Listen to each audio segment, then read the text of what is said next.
Mañana estará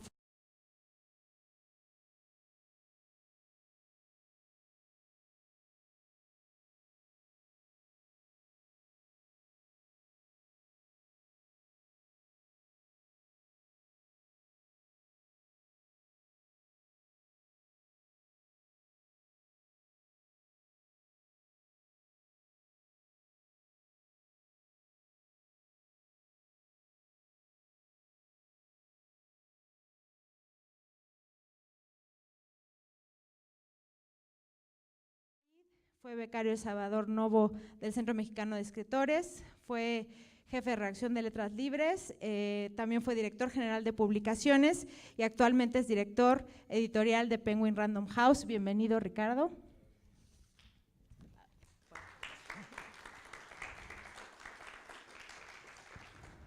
Bueno, y Jorge Volpi, bueno, él es doctor en Filología Hispánica por Salamanca, es miembro de la generación del crack, es autor de muchas novelas y libros de ensayos, entre ellos la tetralogía que consta de En busca de Klingsor, El fin de la locura, Tiempo de cenizas y Memorial del engaño. Este año está su libro reeditado, nueva edición de La imaginación y el poder, una historia intelectual del 68, y actualmente es coordinadora de difusión cultural de la UNAM. Bienvenido.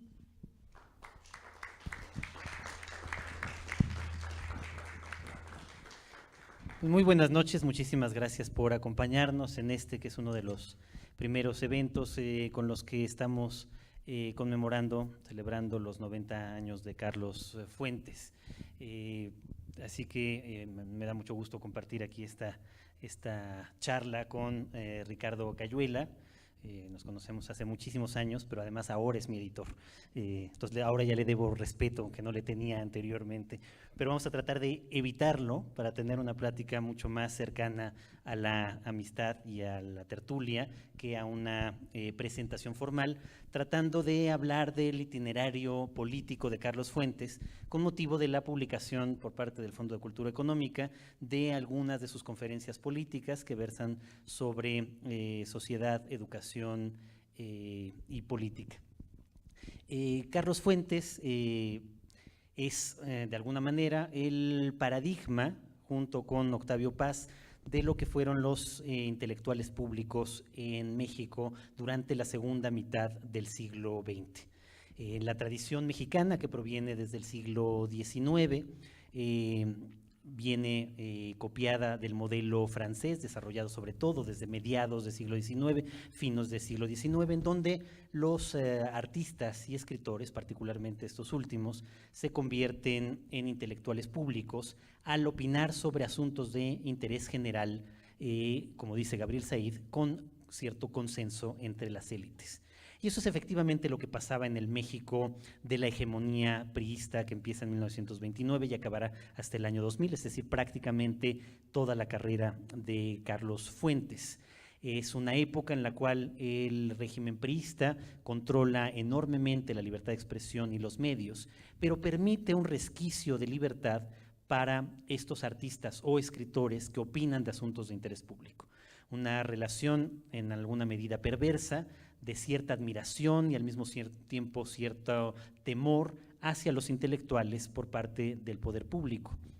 Lo que permite entonces que ese poder público los anime a convertirse de alguna forma en intelectuales orgánicos o por lo menos les dé un margen de libertad mucho mayor que a cualquier otro integrante de la sociedad, particularmente la prensa, que está mucho más controlada y que en cambio permite esta libertad de expresión, pero también siempre bajo la amenaza de que si se rebasa en cierto límite, entonces viene toda la fuerza del Estado, incluso contra los intelectuales, contra aquellos que no se ajustan a ese pequeño margen de libertad que está establecido en el sistema.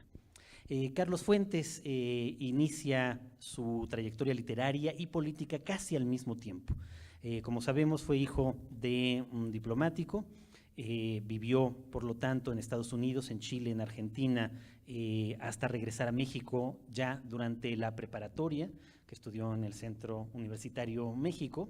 Ahí escribió sus primeros cuentos, que luego formarían parte de Chacmol.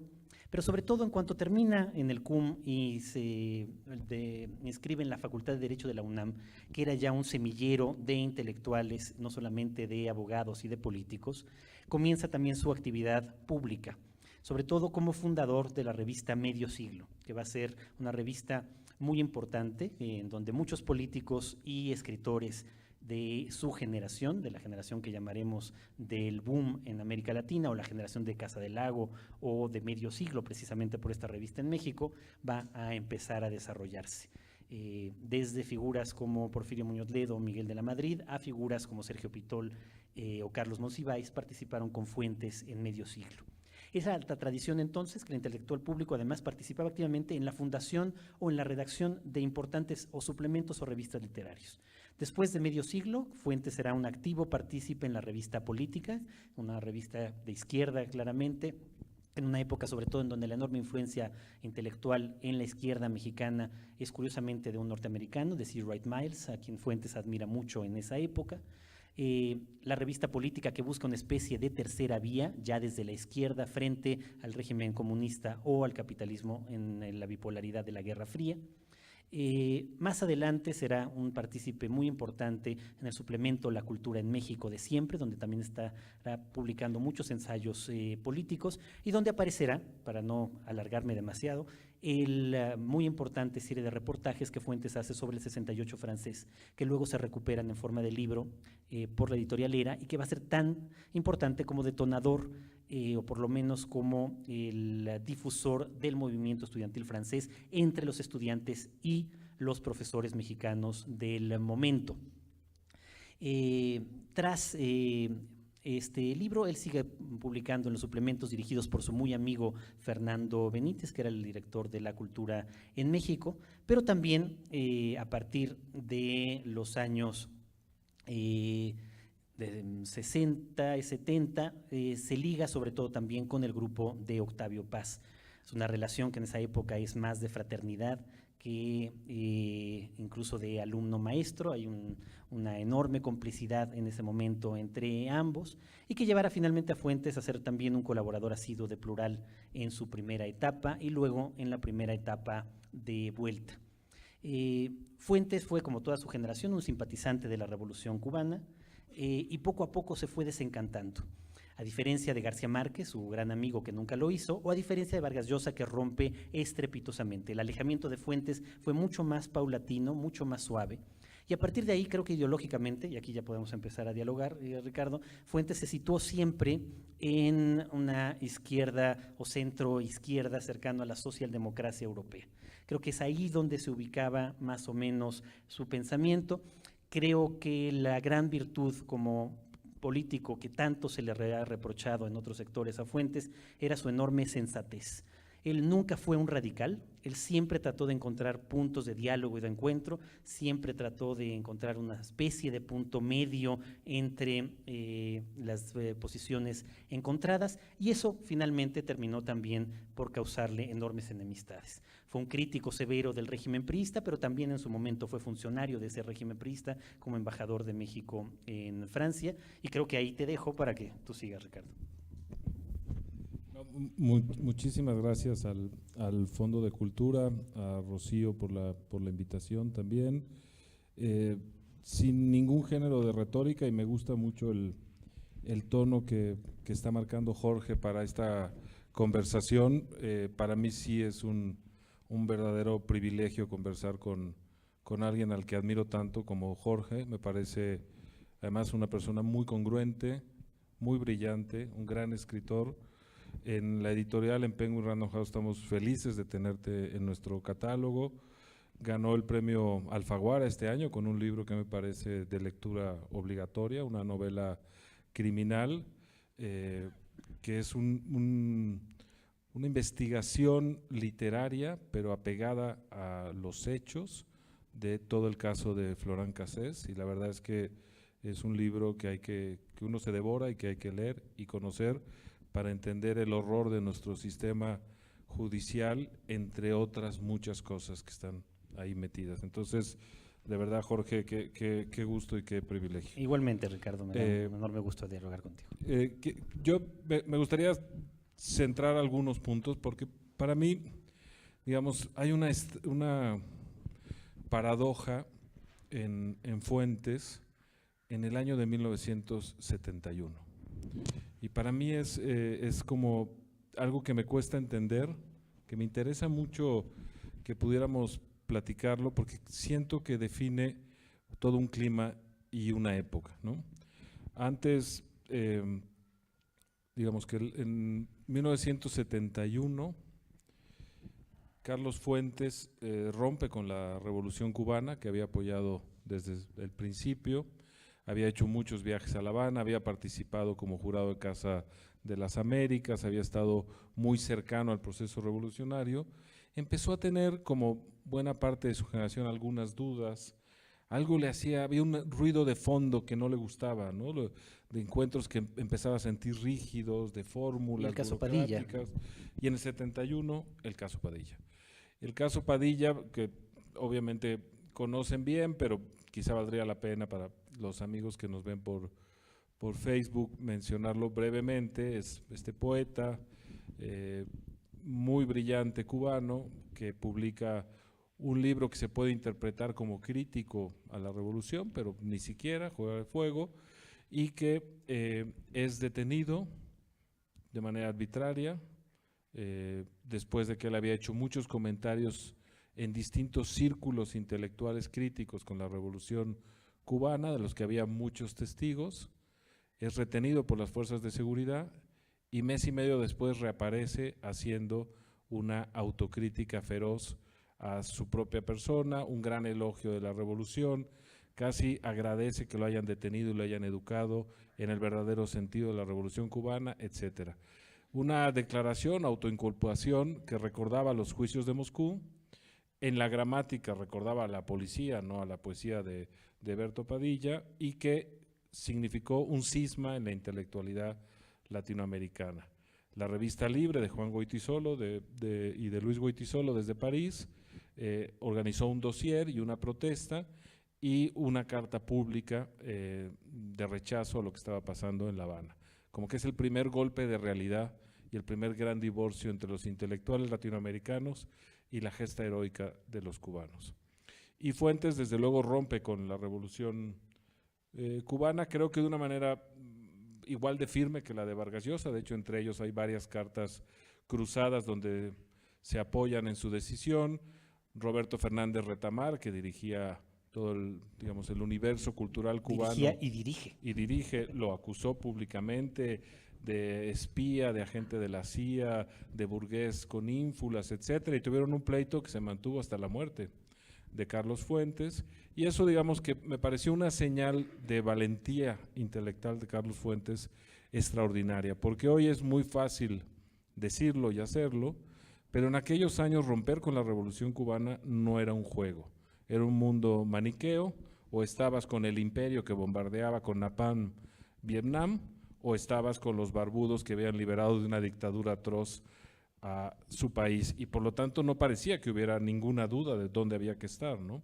Y además había mucha presión social que yo empiezo a sentir un poco en México, por cierto, de tener que estar de acuerdo con todas las ideas que vengan de un camino, porque si no estás viviendo en el error, una especie de intimidación intelectual en el ambiente que obliga a que uno no diga plenamente lo que siente, lo que cree o lo que piensa, porque en el disencio cae la jauría.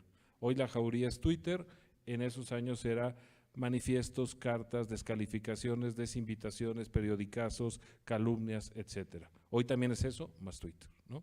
Y en ese sentido me pareció un gesto de congruencia intelectual extraordinaria. Al mismo tiempo, en ese año hubo en México el halconazo, la secuela en cierto sentido de la represión sistemática que el gobierno mexicano hizo a los estudiantes. La actitud de Fuentes fue ejemplar durante el 68, de valentía, de protesta, incluso lo acusaron de estar refugiado en París y no atreverse a decir las cosas que decía de 68 en México, y tomó un vuelo y vino a decirlas en México en la televisión abierta con Guillermo Ochoa, que luego reprodujo Excelsior, etcétera. Y pese a tener tan claro ese panorama, digamos que Fuentes acepta la invitación de Echeverría a ser el embajador de México en París. y compra la teoría, o cree en la teoría, o le seduce la idea de que hay dos sistemas en uno. La derecha del PRI, encabezada por Fidel Velázquez, Díaz Ordaz, los sindicatos verticales, el ejército y figuras, digamos, del pasado que quieren imponer y mantener el sistema a fuego, y la revolución interna que quiere encabezar Echeverría, que alienta todo tipo de rebeldías externas por ver si prenden y entonces hacerlas institucionales. Y Fuentes cree en eso y acepta formar parte del cuerpo diplomático mexicano y por primera vez en su vida representar al gobierno y formar parte, digamos, de la estructura gubernamental. Después del 68 y después del halconazo, pero además después de renunciar a la Revolución Cubana con Padilla. Esa paradoja yo la suelto aquí, si quieres podemos platicar un poco de eso o lo que tú quieras, pero me parece como también de rebote a lo que tú vas diciendo, ¿no? Bueno, creo que ciertamente esos son unos años complejos en la vida de Fuentes. Creo que son los únicos años en donde se le puede reprochar. No sé si en realidad se trató de una muestra única en Fuentes de ingenuidad o una muestra única realmente de lo que él llegó a decir abiertamente de Echeverría o el fascismo, creyendo que había un mal superior y por lo tanto había que tomar el mal menor. Creo que está entre las dos cosas, pero es cierto, digamos, es el único episodio en la carrera intelectual de Fuentes en el que no solo él, sino un grupo importante de sus amigos intelectuales de la época, donde está Fernando Benítez y varios más, pero donde no participan otros de sus amigos o otros de sus compañeros de generación, sobre todo del grupo que se había aglutinado en torno a la cultura en México, que es así, quizás será la ruptura de ese grupo y que finalmente dará lugar por un lado a Plural y por otro lado a otras expresiones, a Proceso, etcétera, más adelante. En el que Fuentes, en efecto, cree que Echeverría es el mal menor. Echeverría, ¿qué es lo que había hecho? En ese momento, Echeverría había ido construyendo con todo el aparato del Estado la teoría, que hoy sabemos claramente falsa, de que él no participa en la represión del 68, que él casi quiere impedirla, y que él, desde que se convierte en candidato, rompe con Díaz Ordaz para recuperar el discurso de izquierda que enarbolaban los estudiantes. O sea, una maniobra de gatopardismo político muy exitosa en su momento, porque, digamos, desde que es candidato, rinde un minuto de silencio a los muertos en Tlatelolco cuando hace un mitin en la Universidad Michoacana de San Nicolás de Hidalgo. Gustavo Díaz Ordaz ciertamente se pone furioso, considera seriamente la posibilidad de quitarlo como candidato, pero Echeverría sí sabía, a diferencia, por ejemplo, de un candidato como Meade recientemente, que la única manera que tenía de legitimarse era rompiendo drásticamente con un antecesor tan cuestionado y tan vilipendiado por la opinión pública. Lo hace y le funciona.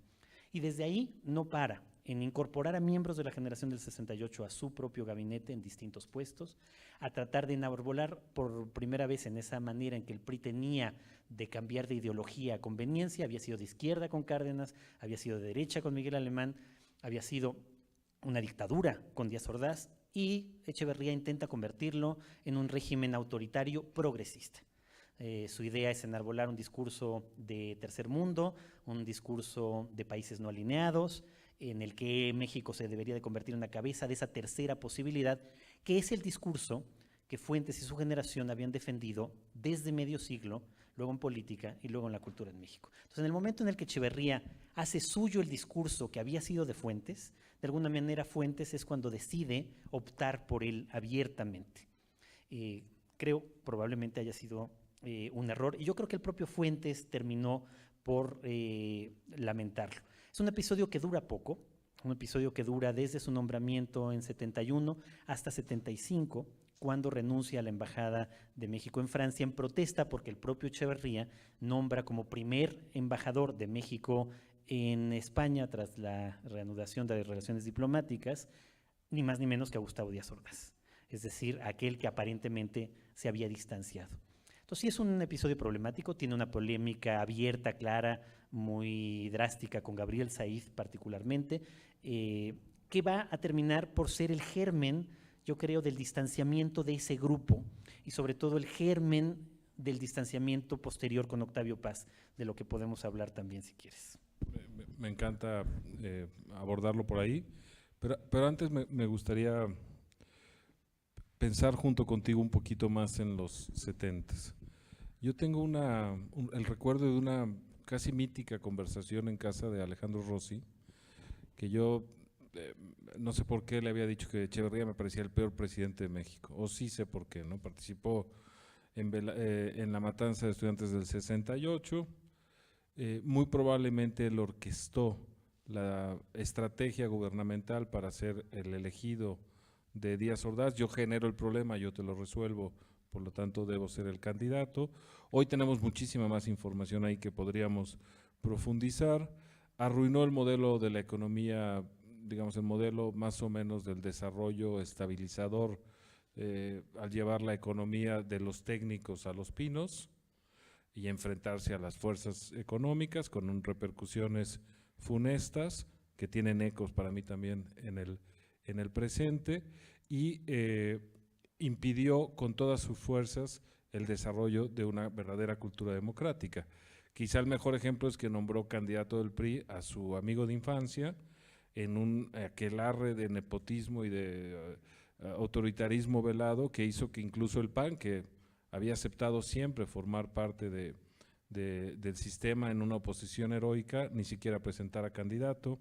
El Partido Comunista abolido, el golpe a Excelsior para cerrar el único espacio de libertad verdaderamente fuerte que quedaba, interviniendo además en la cooperativa de una manera bastante cobarde a través de unos terrenos y luego con la votación de la cooperativa para que destituyeran a Julio Scherer García, etcétera, etcétera. Y a mí el legado me parece que es realmente infausto, ¿no? Y yo le intentaba explicar esto a Rossi, y él, que era un genio de la conversación y un florentino brillantísimo, me dijo: Ricardo, ¿cómo se ve que no viviste esos años?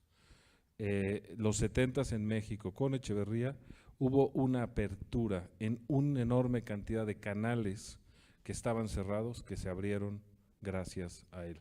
Y creo que esa es, digamos, la apuesta que probablemente en la que creyó Carlos Fuentes, y que además también tenía un sentido de congruencia. Es decir, yo estoy contra el gobierno si lo que el gobierno dice está contra lo que yo pienso, pero mi libertad también me permite estar a favor del gobierno si el gobierno hace o dice lo que yo pienso que tiene que hacer. Y eso, digamos, lo repetía muchas veces, ¿no? Lo que, no sé, para mí me duele más a la luz de lo que fue ese gobierno. Yo he señalado estas cosas que son obvias y casi diría inobjetables, pero había una perversidad mayor, que era defender los gobiernos de izquierda en el mundo y particularmente en América Latina. Pienso la increíble actitud de México ante el golpe Allende en Chile, o el autogolpe de Bondenberry en Uruguay, o el golpe militar de la Junta en Argentina, la sensación de recepción a los exiliados sudamericanos increíblemente valiente. Muchos de ellos encontraron aquí otra vida, muchos habían participado en la guerrilla o en lo que fuera, y esta era su casa, y yo estoy orgulloso de pertenecer a un país que hizo eso. Pero al mismo tiempo, las fuerzas de seguridad, encabezadas por Fernando Gutiérrez Barrios, tenían licencia para hacer una guerra sucia, matar a nuestros propios guerrilleros, torturarlos en los sótanos de seguridad, desaparecerlos. Una guerra que no se conoció, de la que no se habló y que se ha hecho un recuento casi después, porque no era tema público, ese alzamiento guerrillero en México, ¿no? Entonces, un poco entender el gesto de Fuentes, pero también como ponerlo en valor hoy y decir, caray, qué increíble ingenuidad, ¿no? ¿Cómo no te diste cuenta que era el mismo sistema, que eran la misma gente, que eran las mismas voces y que obedecían al mismo propósito, ¿no? Bueno, creo que a buena parte de nuestra clase intelectual le ha pasado esto con una u otra figura. Digo, antes de decir, o sea, si tuviéramos que escoger cuál es el peor presidente de México, creo que la tendríamos difícil en el concurso. Creo que no solamente, y esto es algo muy interesante, no solamente el régimen priista, yo creo que el sistema mexicano, que llega hasta nuestros días para hacer ecos al presente que tú también estás haciendo, yo para hacerlos también, siempre ha sido este sistema como Jano, de doble cara permanente, que Fuentes estudió muy bien y Paz también, pero que a Fuentes le queda muy claro, por ejemplo, en Terra Nostra, ¿no? O sea, es decir, la idea de que por un lado está lo que se muestra y lo que se escribe, y por el otro la realidad. Y esta doble condición del sistema político mexicano, insisto, ya no es solamente del prismo, sino el sistema político mexicano en su conjunto, creo que se manifiesta constantemente. Con lo cual, siempre tenemos una serie de presidentes y de políticos que por un lado dicen una cierta cantidad de cosas, que pueden coincidir adecuadamente con el pensamiento de ciertos intelectuales, porque coinciden ideológicamente, pero todos esos mismos presidentes hacen exactamente lo contrario sin decirlo. Entonces, digamos, la fascinación de Fuentes y su generación, de Benítez y de muchos otros, hacia la figura de Echeverría está enmarcada ahí, pero no me parece tampoco muy distinta de la fascinación de Octavio Paz y su grupo por Carlos Salinas. Es decir, creo que se repite el mismo modelo, es decir, coinciden en el discurso, nada más que es contrario. El discurso, digamos, de Salinas es el discurso modernizador, liberal o neoliberal, la privatización, el sacar al Estado de la economía, pero al mismo tiempo el autoritarismo está ahí debajo idénticamente. Y unos y otros terminan por simpatizar con el discurso. Creo que terminan siendo intelectuales quizás por creer el discurso de los presidentes más allá del autoritarismo enorme que estaba abajo. Tú hablas, por ejemplo, del caso de Echeverría, que es paradigmático. O sea, yo creo que él es uno de los que más claramente, pero luego creo que todos lo van a hacer, dice una cosa y hace otra. Dice esta tercera vía, busca a los países no alineados, intenta separarse de las ideologías totalitarias de la Unión Soviética, pero también del capitalismo imperialista estadounidense, recibe a los exiliados de todas estas dictaduras latinoamericanas y al mismo tiempo entabla la guerra sucia. Estos ecos seguirán muy cerca de nosotros. O sea, ya en época democrática, presidentes democráticamente elegidos que tienen un discurso democrático como Felipe Calderón, terminan provocando una catástrofe infinitamente mayor que nada de lo que el PRI hizo anteriormente. Fíjate, estaba pensando en irnos, si quieres, un poquito atrás y volver al 68, porque yo creo que la sorpresa y el pasmo de la generación de Fuentes y de Paz tenía que ver con que México en esos años daba la apariencia de estar muy cerca de ser un país desarrollado. Yo acabo de ver la exposición que les recomiendo mucho del Museo de la Ciudad de México, Trazos del 68, que no se enfoca solo en el movimiento estudiantil, sino en la Olimpiada Cultural y en la Olimpiada Deportiva que estaba por realizarse, ¿no? Y la verdad es que es impresionante verlo. Digamos, un poeta ruso que llena la Arena México con 15,000 personas, hubo 600 grupos de danza, la inauguración de los distintos estadios, todos perfectos, el corredor artístico en torno al periférico, la ruta de la amistad, y al mismo tiempo estalla el bazucazo, represión, tortura, hubo muertos desde el principio, etcétera. Y yo creo que en el fondo la sociedad lo que dijo es, no, esta vez sí no lo vamos a transigir.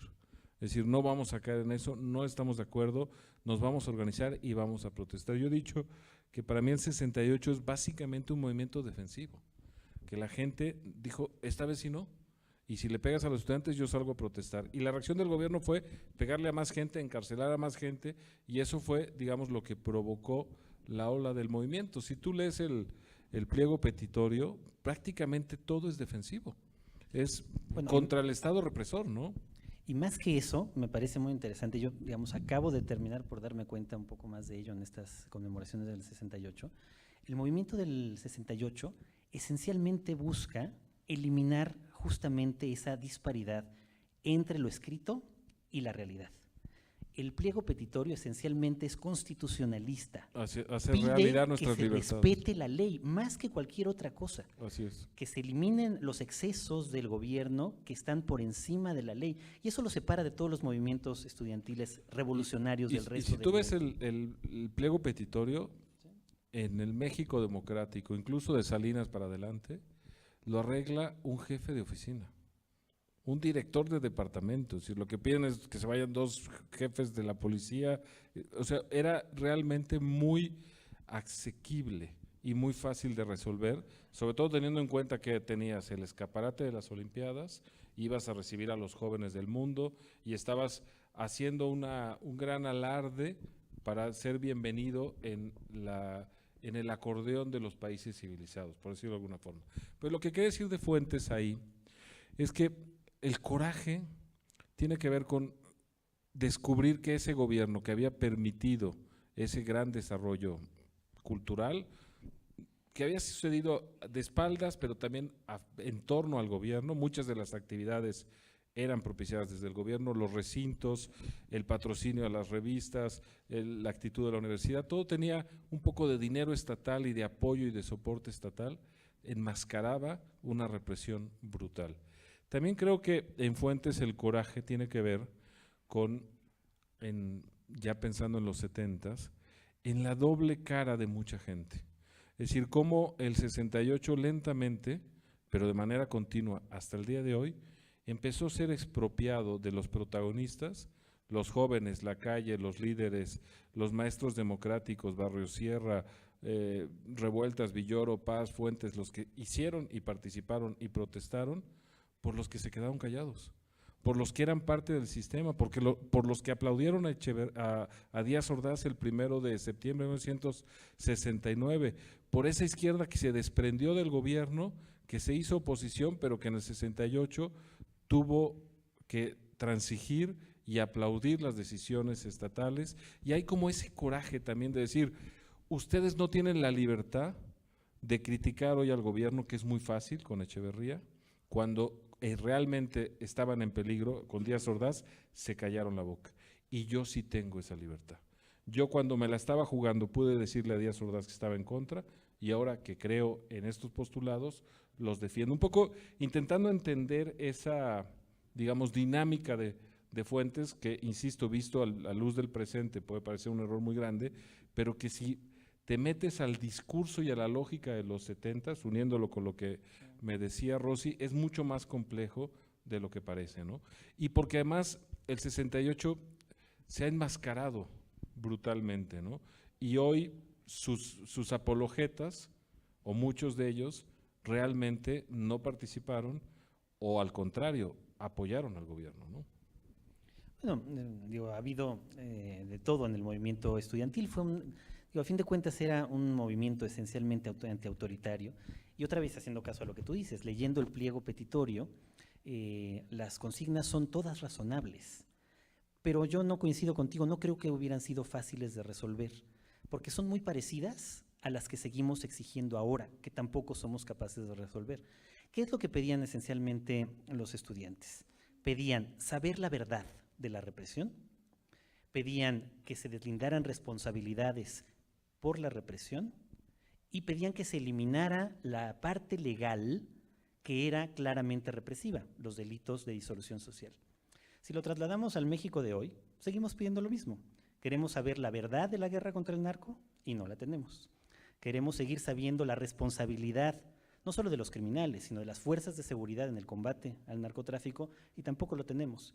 Y tenemos la Ley de Seguridad Interior, que es tan represiva en ese sentido, a 50 años de distancia, como eran los delitos de disolución social.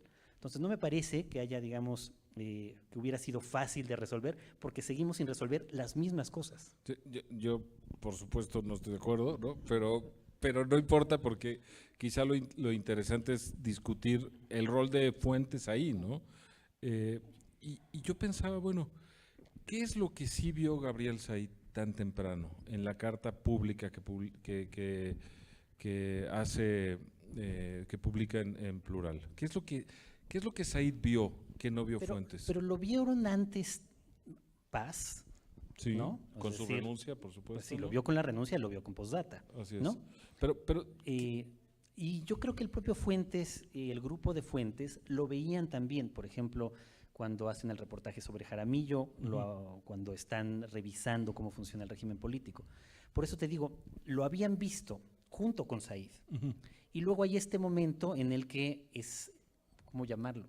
el engaño echeverrista No, es que que Said no ve, no, que Said detecta más no, bien. fíjate, lo que yo quería decir es otra cosa. Yo lo que creo que Said descubrió antes que ninguno, probablemente igual antes que Paz y su renuncia, que no dejaba de ser un gesto de dignidad y de valentía a un régimen que él había defendido y que en realidad con el que se sentía relativamente cómodo, ¿no?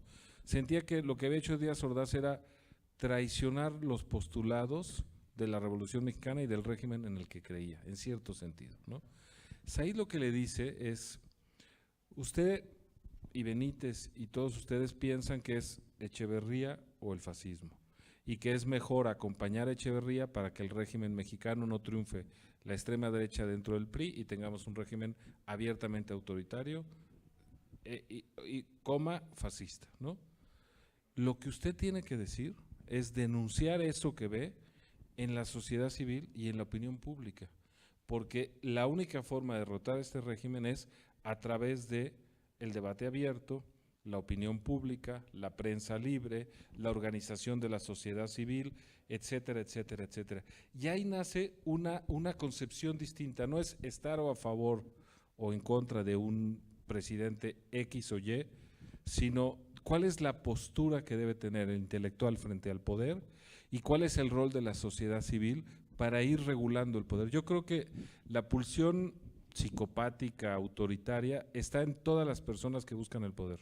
Hay algo pervertido en sí mismo, de ego y de sensación de que uno puede estar por arriba de los demás y que uno sí puede hacerlo. Se requiere un punto de locura, pero cuando esa locura se encausa bien, cuando está sustentada en una sociedad fuerte, con contrapesos, con reglas claras, con cosas que no se pueden transigir aunque uno quiera, etcétera. Y ese es el grito que le hace Said. Por favor, usted, todo lo que tenga que decir de Echeverría, no lo diga en Palacio Nacional, dígalo en las páginas de Excelsior y dígalo desde la voz de la independencia. Y creo que ahí nace una forma distinta de acercarse a los problemas que en buena medida sigue plural y después vuelta y que en algún lugar nos lleva a la transición, ¿no? Sí, o sea, yo creo que ciertamente en ese punto Said era muy claro en su concepción de ver una sociedad civil que podía ser un límite al poder, que era curiosamente también una herencia del 68. O sea, el 68 también estaba haciendo eso. Totalmente. Que tú dices que Said reconoce, ya estaba ahí en el movimiento. Y claro, creo que tienes toda la razón en ese punto. Ahora, frente a Fuentes, yo creo que él, sin reconocerlo jamás explícitamente, en cuanto renuncia a la Embajada de México en Francia por un acto de coherencia contra la designación de Díaz Ordaz, él toma en ese momento la decisión que en el fondo le pedía a Said, es decir, la de nunca más volver a ser parte de ningún gobierno, ni aceptar ningún puesto público. Pero no solo eso, él también toma una decisión que es distinta de la de otros intelectuales de su tiempo, la de no utilizar su prestigio público como una capital político directo para obtener cosas por parte del poder público. Y esa también, digamos, creo que es algo muy notable en el caso de Fuentes, que no ocurre en muchos otros intelectuales. O sea, creo que su rectificación posterior al 76 tiene que ver con un alejamiento real del poder público, no porque no frecuentase a los políticos. Toda su generación y todos ellos frecuentaban políticos de los que eran amigos en México y en todo el mundo. Pero a diferencia de otros, su influencia en esos políticos nunca la utilizó para su beneficio o el de su grupo. Estoy de acuerdo. Creo que la parte de la renuncia, yo nada más la matizaría, que es una renuncia por el nombramiento de Díaz Ordaz como embajador de México en España, que fue extraordinariamente polémico, pero que sucedió ya en el gobierno de López Portillo. Es decir, quien lo nombra es López Portillo, no Echeverría. Franco muere el 20 de noviembre de 1975, la Constitución española es hasta el 78 y el restablecimiento de relaciones es justamente a partir de ese 76 o 77, pero es José López Portillo, que era una especie de acto de perversidad que cuesta entender, ¿no? Y además que fue doloroso para el exilio en México, pero un acto de realismo, etcétera, ¿no? Es decir, creo que Carlos Fuentes aguantó demasiado quizá su lealtad al proyecto que veía transparente de Echeverría. ¿Por qué? Porque aguantó el golpe Excelsior, aguantó el nombramiento de un único candidato, unas elecciones que más que fraudulentas eran una farsa brutal, con que votara la mamá de Jolopo por él, se hacía presidente, que aparentemente sí votó, etcétera, ¿no? En ese sentido es que quizá el reproche es a donde yo quizá lo llevaría, ¿no? Luego dices en el caso de Carlos Salinas y Octavio Paz, ¿no? Que creo que es un tema interesante porque sí hay un distanciamiento entre Fuentes y Paz. Sabemos las razones, lo podemos hablar, pero quizá no aporte poco en esta conversación. Pero yo lo que veo en el texto que publicó Octavio Paz sobre Carlos Salinas a los 3 o 4 días de las elecciones, que fue la portada de La Jornada, lo que dice es, es imposible saber la verdad. Con las reglas del juego, hoy es imposible saber la verdad. Lo que yo pido al régimen es que de una vez se abra, aceptemos que esto es un punto de inflexión y tenemos que dar el paso hacia la democracia. Seamos vigilantes y aceptemos que tienen que cambiar las reglas del juego. No sé si era un espaldarazo equivalente al que marcó Fernando Benítez y su grupo con Echeverría o el fascismo. Era más bien un acto como de realismo político. En este escenario, a México lo que conviene es desde el poder institucionalizar la democracia. Yo desde luego no estaba de acuerdo con esa editorial. Yo tenía 19 años, había votado por primera vez en mi vida, había votado por Cárdenas, estaba profundamente encabronado de lo que se había hecho y efectivamente lo vivimos como un texto que deshonraba las palabras del poeta. Pero visto a la distancia, creo que no era un espaldarazo ciego a Salinas de Gortari, sino un intento de sacar lo mejor de la situación, como de un viejo sabio que dice, yo he vivido mucho, he visto mucha sangre y mucho dolor en este país, lo que nos conviene es ir paso a paso, ¿no? Sí, yo no quería de todas maneras hacer una equivalencia por supuesto, completa, no, sí. Es decir, por supuesto, Carlos Fuentes fue directamente embajador del gobierno de Echeverría, eso lo sitúa por completo en otra posición, y la declaración, digamos, posible de Echeverría del fascismo todavía es más drástica. Yo más me refería, digamos, a la fascinación del intelectual por el político, más allá, digamos, del apoyo directo. Esa fascinación creo que sí estaba en Fuentes, pero estaban también en muchos otros que no aceptaron cargos de Echeverría y que eran parte de ese grupo. Y esa fascinación es la que está en alguna medida en el grupo Vuelta hacia la figura de Carlos Salinas. ¿Por qué? Por una cierta coincidencia en el discurso ideológico. Y solo cierta, porque digamos son los años en que Paz se acerca y retrocede constantemente hacia el liberalismo. O sea, nunca del todo, siempre un poco y sobre todo en oposición abierta al resto de la izquierda que él consideraba en cualquier caso autoritaria o estalinista directamente, ¿no? Pero es en cualquier caso interesante simplemente la fascinación frente al discurso del político, que creo que sigue vigente hasta hoy, con sí. muchos intelectuales hasta hoy. Por ¿no? supuesto. Dos apostillas, estando totalmente de acuerdo contigo. Una, creo que la fascinación es de la intelectual hacia el político, pero también muy fuerte del político hacia el intelectual. Es decir, el político es el que busca la legitimidad de sus acciones, rodeándose de intelectuales, buscándolo, intentando establecer una conversación. Es decir, es un juego de ida y de regreso. Y muchas veces el que es más beneficiado es el político que se habla con los intelectuales y no tanto el intelectual que acude a el poder, ¿no? Y lo por otro eso es una postilla, tu apostilla sí. rápida. Por eso esto va agarrando ritmo, pero nos vamos a ir pronto, caray. Por eso la postilla es, por eso la actitud, por ejemplo, ejemplar y tan notable de alguien como José Emilio Pacheco, que él me dijo, pero lo decía también públicamente, yo no me interesa conocer políticos, ni en persona ni por teléfono, porque existe el enorme peligro de que me caigan bien. Buenísimo.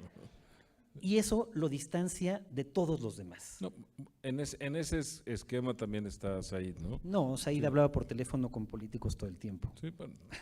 Ahí, fíjate, Digamos, no es el contacto personal, sí.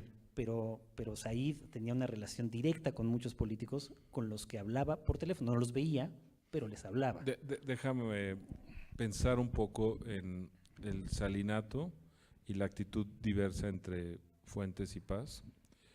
Y pienso que tiene que ver con que el derrumbe del muro de Berlín y el colapso de la Unión Soviética, en el fondo, como que legitimaba en los hechos de una manera absoluta lo que parecía una simple discusión intelectual, donde tú podías tener una postura u otra. Y un minuto antes de que cayera el muro de Berlín, era perfectamente legítimo pensar que ese régimen, aunque había testimonios, pruebas de todo tipo, era algo viable, necesario y mejor que el capitalismo. Y tuvo que derrumbarse físicamente para que la gente descubriera, caray, esto era inverosímil, era realmente mucho, incluso peor de lo que se pensaba, ¿no? Y siento que eso es lo que hizo que buena parte de la intelectualidad dijera, bueno, el sistema mexicano tiene unas peculiaridades y unas fortalezas y unas libertades que no había en el socialismo real y desde luego no queremos parecernos al mundo, digamos, frío, tecnócrata, economicista de Estados Unidos. Y por lo tanto ahí encontró, yo creo, un cobijo, una empatía con el régimen mexicano de nuevo, pero no solo Paz y su grupo, sino un poco la sociedad mexicana, ¿no? Creo que a Salinas le vino muy bien la caída del comunismo porque logró el TLC con Estados Unidos, que hubiera sido impensable, y por muchas otras razones, pero sobre todo por razones simbólicas. Se demostró que sí había una tercera vía y que esa tercera vía probablemente era el maltrecho sistema político mexicano, ¿no? Pero con esa, digamos, contradicción ya típica de la época, ¿no? La Salinastroika, es decir, a él le viene muy bien Gorbachov para identificarse con su reforma económica, pero sin jamás atreverse a la reforma política. Es decir, queda clarísimo, digamos, ese intento de apertura.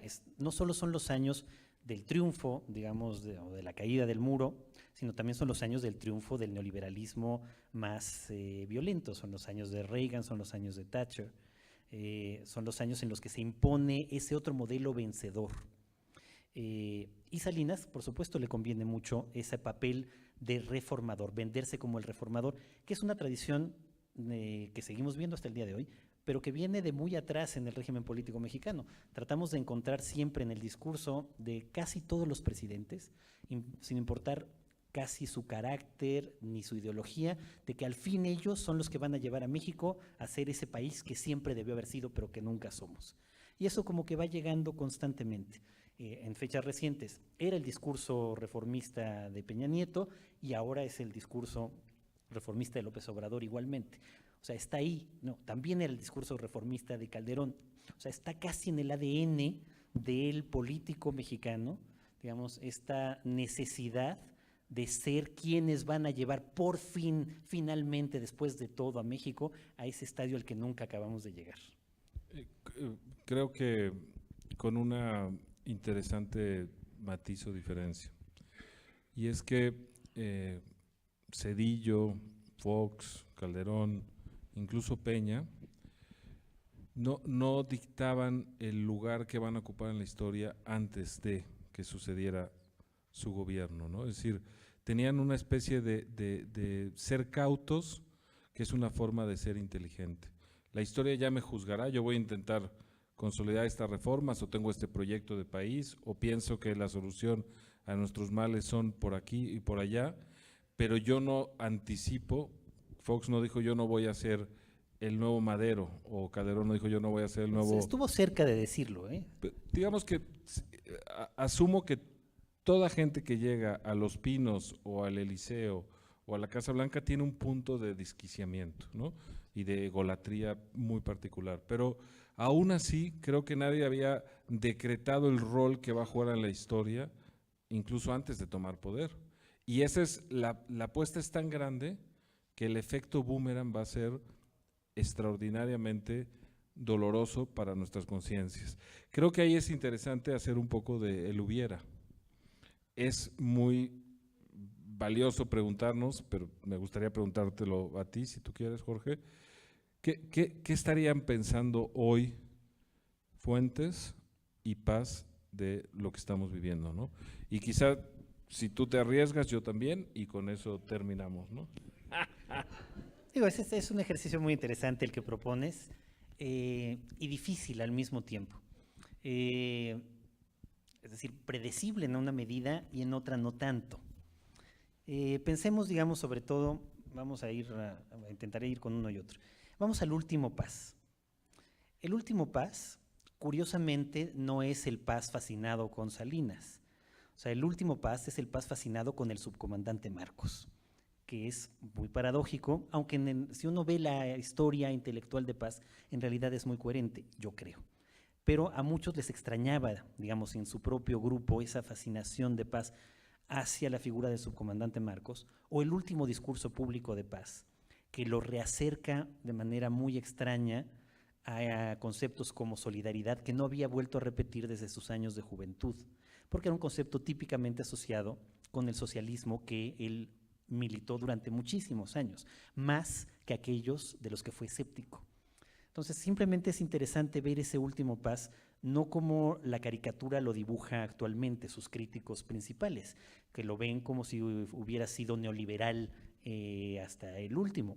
Primero, yo ni siquiera estoy seguro de que fuera liberal nunca. Creo que coqueteó con el liberalismo en muchas ocasiones, en muchas medidas concretas, pero Paz tenía una formación que lo hacía desconfiar permanentemente del mercado, a pesar de todo. Digamos, esa es mi propia lectura. Claro, está en La otra voz, por ejemplo, ¿no? Sí. Entonces creo que, digamos, Paz, todas las ideas que le hubiesen parecido, por ejemplo, autoritarias y populistas del gobierno de López Obrador, por ejemplo, hubiera estado absolutamente en contra, como lo estuvo, digamos, en casi todos los casos. Pero yo no sé si ese último Paz hubiese tenido también alguna simpatía hacia la parte social que ese último Paz reclamaba en sus últimas palabras y que nadie de los políticos mexicanos recientes ha reivindicado como López Obrador. Pero bueno, esa es solo una especulación. Es interesante, si quieres contesto Paz y hablamos de Fuentes. No lo teníamos preparado, se nos fue ocurriendo sobre la marcha, entonces perdonen cualquier absurdo, exabrupto. A mí una vez me dijo Christopher Domínguez que le reclamó a Paz porque le interesaba tanto el subcomandante Marcos, ¿no? Sí. Y Paz le contestó, bueno, un poco Domínguez le decía, yo que he trabajado, escrito tanto, he hecho tantas cosas, ¿por qué reseñas a Marcos y no los jóvenes poetas? Y Paz le contestó, porque usted no se ha levantado en armas. Es decir, sí creo que había ese, digamos, espíritu romántico, anarquista romántico en Paz que permea muchas de sus decisiones, algunas de las más osadas o polémicas, y sí creo que estaría ahí, ¿no? Yo creo que la postura de Paz estaría centrada en un tema que a mí me duele mucho que en México no sea tan recurrente o tan importante, aunque claro que lo es, y que tiene que ver con los 100,000 muertos o con los 120,000 muertos, ¿no? 220,000 cifras oficiales. Digamos que entre tú y yo ahorita estemos haciendo una brecha de 120,000 personas en el gap de información o de conciencia de lo que eso es. Yo sí sé que los soldados norteamericanos muertos en Vietnam fueron 77,000, ¿no? Eso lo sé. Y en la guerra de intervención con México, 50,000. 50,000 en el conflicto colombiano de 50 Entonces, años. Dices, bueno, sí son cifras que escapan a la razón. Yo creo que eso es lo que, la verdadera repulsa moral del pueblo de México y la apuesta por López Obrador es una repulsa silenciosa a una cosa de la que nadie está hablando en los términos en que se debería hablar, ¿no? De cómo es posible que eso esté sucediendo. Yo creo que Paz, que le interesó mucho la violencia y le interesó mucho las constantes violentas de México, si piensas por ejemplo en Postdata, lo veía como un ciclo más de la violencia mexicana simbólica, además en la plaza de Tlatelolco donde se habían llevado a cabo sacrificios humanos, etcétera, etcétera. Entonces yo creo que el centro del debate de Paz estaría probablemente en la violencia, y sí hace falta esa mirada que cargue de sentido y en cierto sentido de sacralidad. Es decir, lo que México perdió es una idea que también tenía Pasolini en los 60s en Italia, la sacralidad de la vida humana. Lo hemos perdido, no importa. Está desaparecido del discurso, ¿no? Sí, porque pensemos justamente en Olimpiada del 68, el poema que Paz manda renunciando a la Olimpiada Cultural. Es un poema justo sobre el sacrificio, ¿no? Y sobre los muertos de Tlatelolco, no es sobre otra cosa, es sobre los empleados municipales lavando la plaza. Solo que ahora los empleados municipales lavan las plazas de 1000 plazas en este país. No, y ver las noticias, un tráiler con cadáveres no identificados, las fosas, es abrumador, es tan abrumador que prefieres no pensarlo. Pero yo creo que es lo único importante que debemos pensar, ¿no? Y he creo lanzado… que para Fuentes también hubiese sido claramente importante esto. Digo, lo empezó siendo, porque digamos, la muerte de Fuentes es muy posterior, mucho más reciente a la muerte de Paz, y le tocó empezar a verlo. Él fue un crítico muy severo de la presidencia de Calderón, lo fue todavía más de los inicios de la presidencia de Peña Nieto, y creo que lo hubiese seguido siendo. Él tenía, desde luego, ¿qué hubiese pensado, digamos, de López Obrador? Yo creo que hubiese celebrado el triunfo de López Obrador, y después de eso creo que hubiese sido muy crítico. Esa es la impresión, digamos, que me queda, por lo menos del último Fuentes, a diferencia, digamos, del Fuentes con Echeverría. Yo coincido contigo, ¿sí? No tendría una postura distinta que añadir ahí. Quizá la sensación de desencanto ha sido demasiado pronto y demasiado rápida, y quizá ambos estarían ahí participando de qué vimos que ya no está sucediendo o que aún no ha empezado y ya está desencantando, ¿no? Pero eso desde luego es pura y dura especulación. No sé, Jorge, si te parece que abramos un segundo el micrófono a las preguntas. Así que, bueno, primero muchísimas gracias. Muchas gracias. Y abrimos el espacio en Colombia.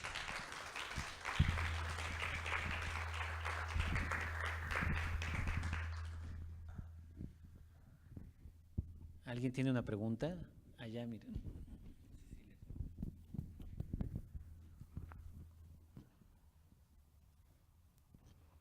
Hola, buenas noches. Mi nombre es Ricardo Torres. Y bueno, yo leía aquel texto del dandy guerrillero de Enrique Krause. Y bueno, preguntarles qué opinarían. Y segundo, decir que de lo que llegué a ver de Carlos Fuentes era ese hombre en llamas, en constante debate, ese último Carlos Fuentes que me gustó a mí, que está en constante diálogo, en constante este ejercicio que se hace aquí, pero que él hacía frente a las cámaras. Eso extraño, ese hombre dinámico, activo, dispuesto a debatir, dispuesto a criticar, ¿no? Eso se diría. Y bueno, también esa otra parte, no sé qué opinan de su apoyo a la revolución sandinista también en algún momento. Eso les preguntaría. Bueno, son varias cosas, empiezo por la final. Sí, hay ahí un último coletazo, digamos, de la izquierda latinoamericana y mexicana en el apoyo al régimen sandinista, del cual Octavio Paz ya claramente va a estar distanciado. O sea, eso es un punto de ruptura político, digamos, clarísimo de, por ejemplo, Paz y Fuentes frente a lo que está pasando en Nicaragua, que para ambos terminará siendo muy doloroso para Paz, el episodio en el que queman su efigie frente a la embajada de México, de Estados Unidos en México, en Reforma, por su discurso en la Feria de Frankfurt, muy crítico con el sandinismo. Paz, para él va a ser un momento terrible de su propio itinerario intelectual y de su relación con México y con la izquierda mexicana. Fuentes tiene vínculos, apoya de algún modo al régimen sandinista, particularmente su amistad con Sergio Ramírez, que en ese primer momento es vicepresidente del gobierno, luego va a terminar, como hasta el día de hoy, enormemente distanciado, siendo el principal crítico de Daniel Ortega, pero en ese momento era parte de ese gobierno y había, digamos, incluso un vínculo intelectual ahí de Fuentes. Y creo que ahí es donde empieza o ya se va cristalizando una cierta distancia intelectual entre Paz y Fuentes, que sin embargo no se había manifestado en términos amistosos. Esta historia, digamos, lo podemos contar y sería larguísimo. Creo que Ricardo la conoce mucho mejor del lado de Paz y yo la conozco creo que mejor del lado de Fuentes, sería larguísimo contarla completa. Simplemente decir que para Fuentes sí sintió como una traición drástica y directa la aparición del texto de Enrique Krause en Vuelta, como una traición personal de Octavio Paz. No la vivió como una traición ideológica, la vivió como una traición amistosa. El texto de Enrique Krause, con el que yo no concuerdo en absoluto, es un texto que utiliza una cierta cantidad de términos morales para juzgar la obra literaria, por un lado, y por el otro, digamos, la tesis central de que Fuentes en realidad es una especie de maquillador de la identidad mexicana para consumo externo, me parece vil y tramposa directamente. Pero más allá de eso, digamos, simplemente decir, en ese momento Fuentes seguía convencido de que pese a las diferencias ideológicas, él era muy amigo de Octavio Paz. Eso es lo que él creía exactamente en el momento de la publicación. Cuando se publica el texto, Fuentes no puede creer que sea publicado en Vuelta un texto así contra él. Se lo han advertido anteriormente conocidos suyos de que estaba a punto de salir, conocidos suyos y de Paz. Fuentes se niega a creerlo, incluso le prohíbe a la propia Silvia, su esposa, a hablar del tema porque él está absolutamente seguro de la lealtad de Paz hacia él, cimentada en tantos años de encuentros y desencuentros ideológicos, pero de amistad permanente. Entonces, lo que él vive es una traición personal y por eso no la perdona. Qué pena que, Tocayo, que no estuviste moderando la mesa porque se va a poner bueno. No. Creo que el discurso de Paz con los libreros alemanes, el premio de los libreros alemanes, si uno lo lee hoy, es realmente un texto, bueno, es un discurso, luego publicado como texto, en el que difícilmente no estaríamos de acuerdo la inmensa mayoría de la gente, porque no es que cuestionara la legitimidad del poder sandinista y el horror que había sido Somoza, sino simplemente les decía, someta su régimen a la prueba de las urnas, y los sandinistas, recordemos lo que se resistían muy fuertemente, es decir, las elecciones en Nicaragua estuvieron en riesgo con buenos argumentos sandinistas, por ejemplo, la contra, no puedes votar en un estado de guerra, en un estado de sitio, etcétera, etcétera, y la verdad es que tuvo que venir una presión externa muy, muy fuerte para que aceptaran realizar unas elecciones con todas las garantías, que por cierto dieron el paradójico resultado de la derrota de los sandinistas. Entonces, lo que sorprende del incidente de Paz es la moderación del texto y el exceso brutal en la respuesta. Es decir, el linchamiento público, las descalificaciones, la sucesión de artículos, uno pierde la perspectiva con el tiempo, pero si lo ves históricamente, era un texto tras otro, una manifestación, un escándalo televisivo, una carta abierta, etcétera, etcétera, etcétera. Y creo que el texto de Enrique, de Krause, un poco sufrió los ecos de esa misma descalificación.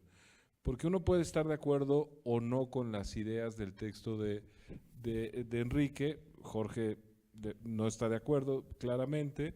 A mí me parece que era interesante discutir por qué la autobiografía intelectual de Fuentes, porque lo que lo despierta es eso, Myself with the Others, se publica en inglés y no en español, y por qué cuando se publica la edición en español tiene tantos cambios o tanta diferencia con la versión en inglés. Y él dice, bueno, hay dos Fuentes, un Fuentes que explica México en el extranjero y otro un Fuentes que actúa en México para los mexicanos. Y la prueba era que las mismas memorias se habían escrito originalmente en inglés, publicadas con un texto y luego modificadas o adaptadas con otro en español, ¿no? Y eso era, digamos, el motor de un texto que tiene muchas lecturas posibles. Pero a mí lo que me interesa de ese texto es la reacción que causó, porque de nuevo volvió la intolerancia a extremos brutales. Gente que escribió en la prensa, en mi casa no es bienvenido a cenar Enrique Krause. Hubo una ruptura de la, digamos, intelectualidad, cerrando filas en tropel con Carlos Fuentes, que yo creo que es inaceptable. De hecho, O sea, cerraron filas de los dos lados, yo creo, Ricardo. no, más bien, fíjate, hubo bastante soledad en el lado de Vuelta y de Krause, porque además el texto, yo creo que Paz no quería publicarlo, y que lo publicó por una cosa de principio y de lealtad a la razón y a los principios más que a la amistad. Fue una especie de o se publica o me voy, yo soy el subdirector, puedo publicar lo que quiera.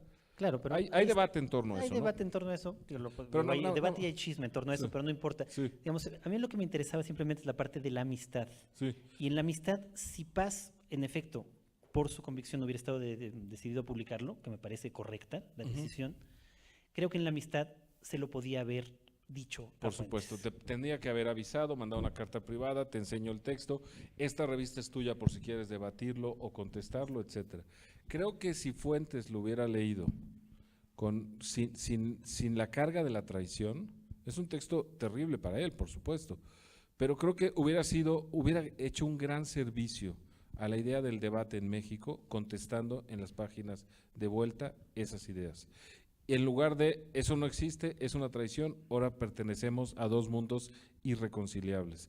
Sí, yo sí creo que en México y en general en la lengua española no hemos aprendido a separar la querencia o malquerencia personal con la querencia o malquerencia de las ideas. Inmediatamente los debates se personalizan, viene la descalificación moral del oponente, la señalización de los defectos personales, lo vemos todos los días, cualquiera que siga un debate público y más con las redes sociales hoy, lo que ve es, tú no puedes decirme esto porque eres tal, se dicen unas cosas que son monstruosas y que se pierde la esencia de lo que se estaba discutiendo. Y yo creo que ahí hubiera sido interesante que el debate se canalizara de una manera, digamos, intelectual y no personal, ¿no?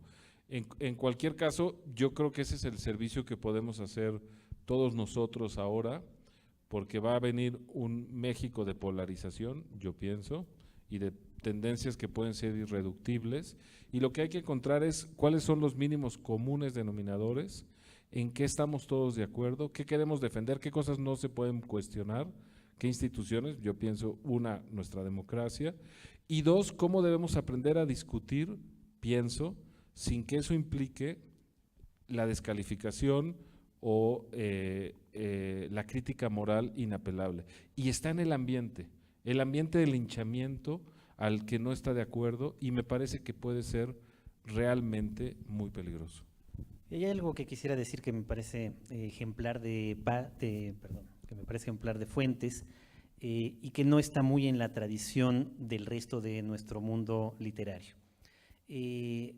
Fuentes era de los pocos escritores que yo conocí que no hablaban mal de otros escritores, ni amigos ni enemigos. No estaba, digamos, en su educación caballeresca, probablemente anticuada, pero que le hacía mucho honor, el hablar mal de los otros, ni en público ni en privado. Estoy de acuerdo. Fíjate, hay un tema en Fuentes, pero es que podríamos seguir, pero es inevitable, ¿no? Y es que yo creo que hay tres desigualdades básicas que vienen de nacimiento, que son inapelables y que son profundamente injustas. Hay gente que puede despertar atracción sexual y hay gente que no. Hay gente que es inteligente. Depende a quién también. No, pero hay gente que simplemente no, ¿no? Hay gente que es inteligente y hay gente que no. Y hay gente que tiene talento y hay gente que no. Y Fuentes tenía de nacimiento, de cuna, de ADN, las tres virtudes que vienen dadas por el azar de la vida. Y claro, eso lo que genera es profunda animadversión. Si tú piensas en el Fuentes antes del 68 y la eso añádele la última clave para todo esto, que es el éxito. El éxito, imagínate, talento, inteligencia, belleza o seducción y éxito. Claro, lo que Fuentes arrastró a lo largo de su vida fue enormes animadversiones, muchas muy injustas, producto de algo que es la suerte de los hados al nacer, en cierto sentido, ¿no? Sí. Y el éxito, además, en el caso de Fuentes, y eso yo creo que también es importante porque ha dado lugar a muchos malentendidos con Fuentes. Fuentes tuvo el éxito jovencísimo. El mayor éxito, digamos, imaginable digamos, para un escritor mexicano, él lo tuvo muy joven. Estoy de acuerdo. Sí. Y eso también hizo cambiar por completo su actitud frente al mundo. Hay mucha gente, los críticos de Fuentes, incluso la última novela que escribió Alberto Fuguet sobre él, sin mencionar su nombre, que en el fondo dirían como que lo único que le importaba era el éxito. Y si algo me queda claro a mí de mi relación con Fuentes, es que el éxito no le importaba nada porque lo tuvo a los 29 años. A los 29 años ya era famosísimo. A los 80 eso no le importaba en absoluto, le importaban otras cosas, pero justo eso no. Estoy totalmente de acuerdo. De hecho, hay veces que la psicología de la gente, la psicología más complicada es aquella gente que obtiene el éxito de manera tardía. Porque hay una especie de revancha de, carajo, yo siempre lo merecí y ustedes no se habían dado cuenta, ¿no? No lo lean en clave política. Muchísimas gracias. Yo creo que terminamos aquí, ¿no? Pues sí, muchísimas gracias a todos. Gracias.